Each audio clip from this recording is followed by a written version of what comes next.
Welcome to Epic World History, where battles, dynasties, and legends come alive. From the clash of roses in medieval England to the rise of kings and the fall of empires, we tell the stories that shaped our world. In this series, we journey through the Wars of the Roses, a struggle of ambition, betrayal, and destiny. Witness how England was torn apart, reborn, and forever changed.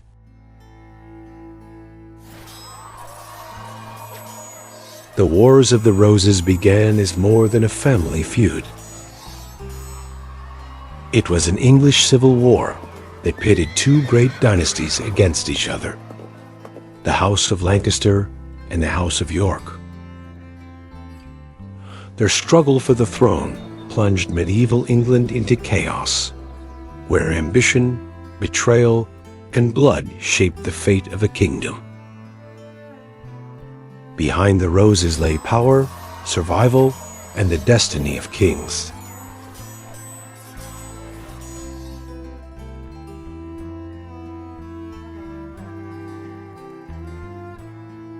The House of Lancaster bore the red rose, while the House of York carried the white. These symbols came to define the struggle, though the war was never simply about flowers. It was about legitimacy, inheritance, and fractured loyalty. Each side claimed the right to rule, but the throne of England was fragile, shaken by weak kings and noble rivalries.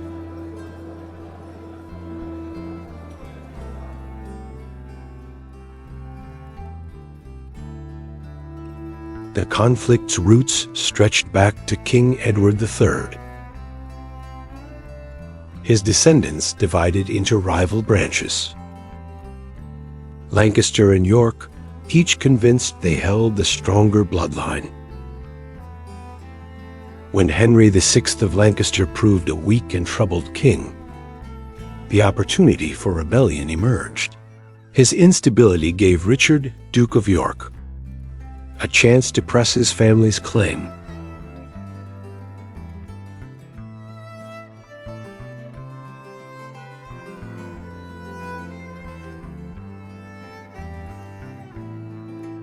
Henry VI's reign was marked by mental illness and political failure.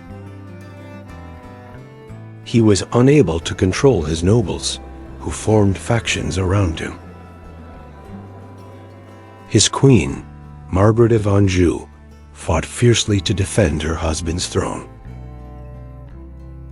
But the Duke of York, ambitious and calculating, positioned himself as England's rightful protector, preparing the stage for civil war.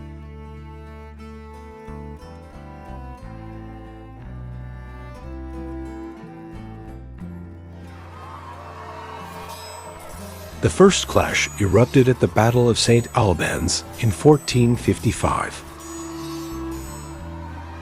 Yorkist forces, led by Richard and his allies, defeated the Lancastrians and captured Henry VI. It was a shocking moment. An English king, wounded and powerless in enemy hands. The Wars of the Roses had begun, and England would never be the same.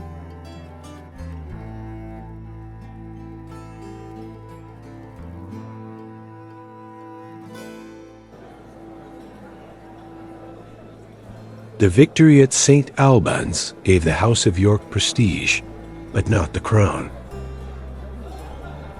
Henry VI was restored as king, though his weakness remained. Margaret of Anjou refused to surrender, rallying Lancaster's supporters to continue the fight. Medieval England descended into shifting allegiances, where noble houses changed sides for survival. The throne became a prize of blood, decided not in courts, but on battlefields.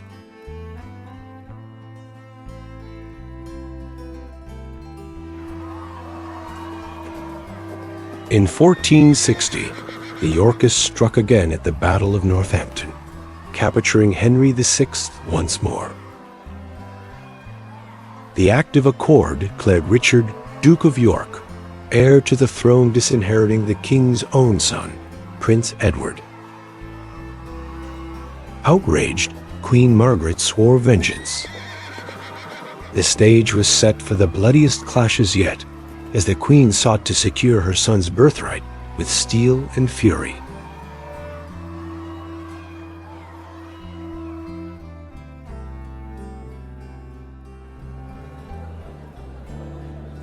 The fury of Lancaster came at the Battle of Wakefield. Richard, Duke of York, fell in battle, his head displayed on the gates of York with a paper crown. His death was brutal, but his cause lived on. His son, Edward, now carried the banner of the White Rose, determined to avenge his father and claim the crown of England.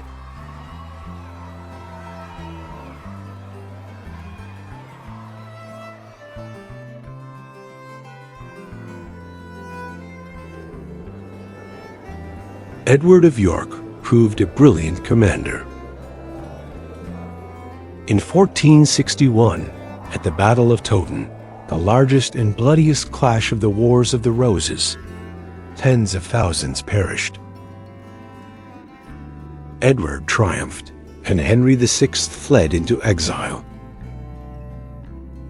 Edward was crowned King Edward IV, giving the House of York its greatest victory. Yet peace was fleeting in medieval England.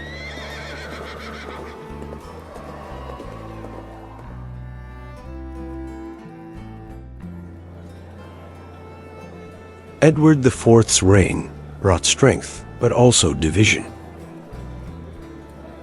He relied on loyal nobles like the Earl of Warwick, the kingmaker, whose power rivaled royalty itself. Yet Edward shocked his allies by secretly marrying Elizabeth Woodville, a commoner widow. This alliance enraged Warwick and fractured Yorkist unity. In the Wars of the Roses, betrayal was as deadly as any sword.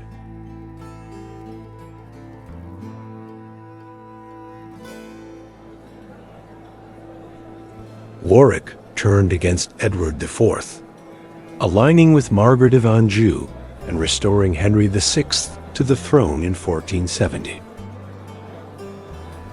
For a brief time, Lancaster returned to power.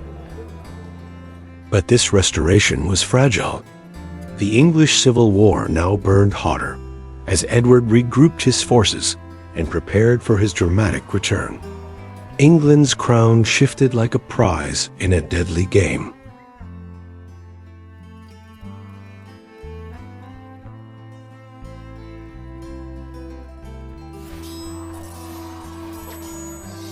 Edward IV returned with fury. In 1471, at the Battle of Barnet, he crushed Warwick and ended the kingmaker's power. Days later, at Tewkesbury, Edward defeated Lancaster once again, and young Prince Edward, heir of Henry VI, was slain. Soon after, Henry VI himself died mysteriously in the Tower of London, leaving Edward secure as king.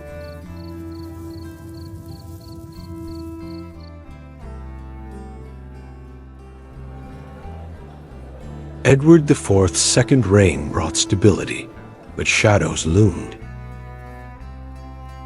His court glittered with wealth, yet resentment brewed among nobles who feared the rising Woodville family. Edward's health declined, and questions of succession haunted him. His brother, Richard, Duke of Gloucester, watched carefully, waiting for the moment when loyalty and ambition would collide. In medieval England, the crown was never truly safe.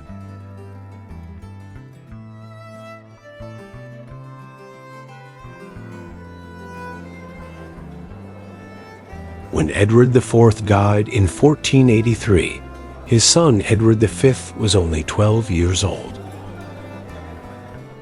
Richard of Gloucester was named Protector, but suspicion followed. The young king and his brother were lodged in the Tower of London for their safety, or so it was claimed. Soon, whispers spread across England. The princes had vanished. Their fate remains one of history's deepest mysteries.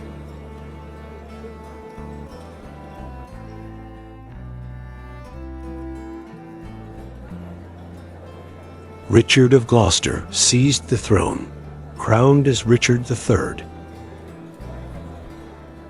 To his supporters, he was a strong ruler determined to bring order. To his enemies, he was a usurper who had murdered his nephews. The shadow of the missing princes haunted his reign. The Wars of the Roses now entered its darkest chapter, where truth and rumor blurred into legend.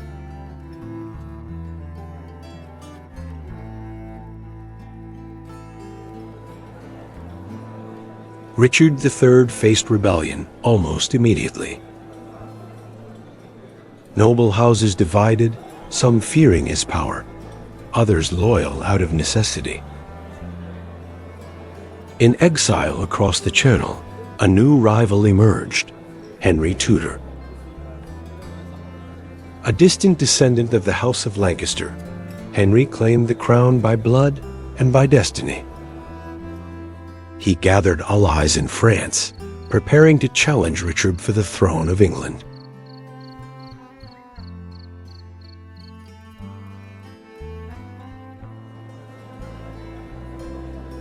In 1485, Henry Tudor landed in Wales with a small army. Marching through England, he gained support from discontented lords. Richard III prepared to crush him at the Battle of Bosworth Field. It was more than a clash of swords. It was the final gamble of the Wars of the Roses. England's future would be decided on that muddy plain.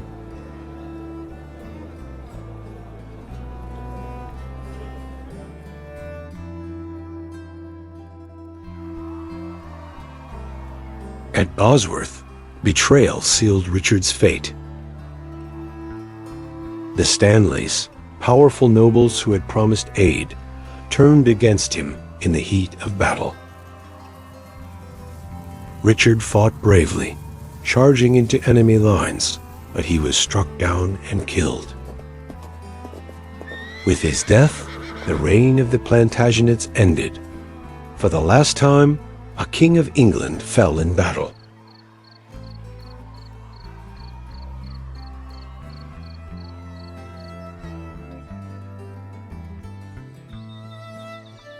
Henry Tudor emerged victorious. Crowned as Henry VII, he founded the Tudor dynasty, uniting the warring factions at last. To strengthen his rule, he married Elizabeth of York, daughter of Edward IV. The Red Rose of Lancaster and the White Rose of York merged into the Tudor. Rose a new symbol of unity for a kingdom scarred by decades of war.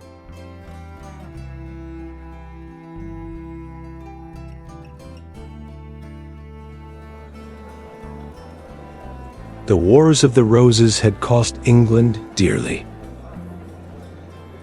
Noble houses were broken, fields lay barren, and thousands of families were left in ruin. But out of the ashes rose a new age. The Tudors would transform England, steering it away from feudal strife and into the dawn of a stronger monarchy.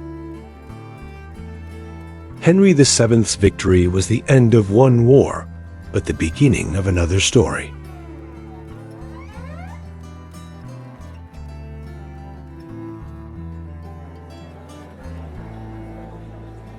Though the Tudors claimed unity, old wounds lingered.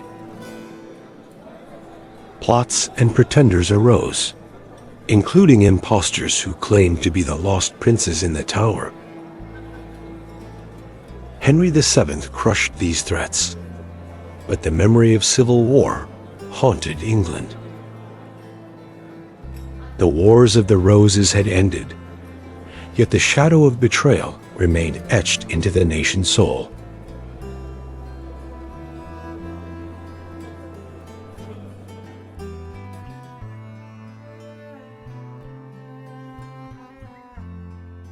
The Wars of the Roses were not merely a dynastic quarrel. They revealed the fragility of medieval England, where kings depended on shifting noble alliances and power rested on the battlefield. The struggle between Lancaster and York was a reminder that legitimacy was fragile, and the crown could be seized by ambition as easily as inherited by blood.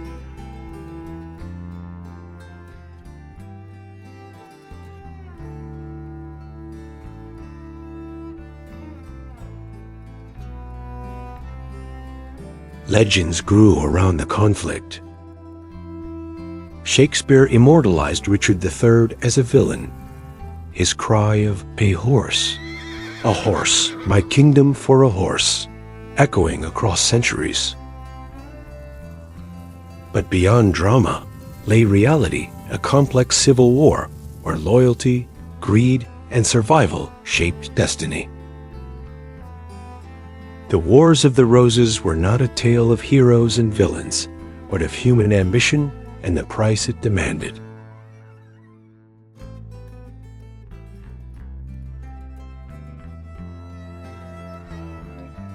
The real story of the Wars of the Roses was one of resilience. England endured decades of turmoil, yet emerged stronger, forged in conflict.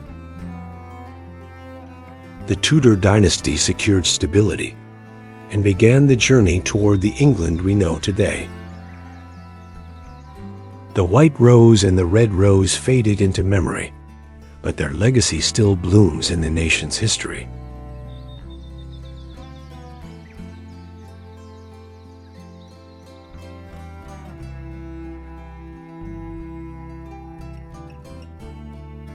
Thus ended the Wars of the Roses. From Lancaster to York, from Richard III to Henry Tudor, medieval England was torn apart and remade. It was an English civil war that shaped monarchy, literature, and memory. The struggle of roses was never just about flowers.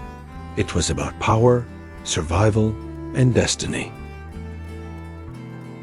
And its echoes still whisper across the castles and fields of England.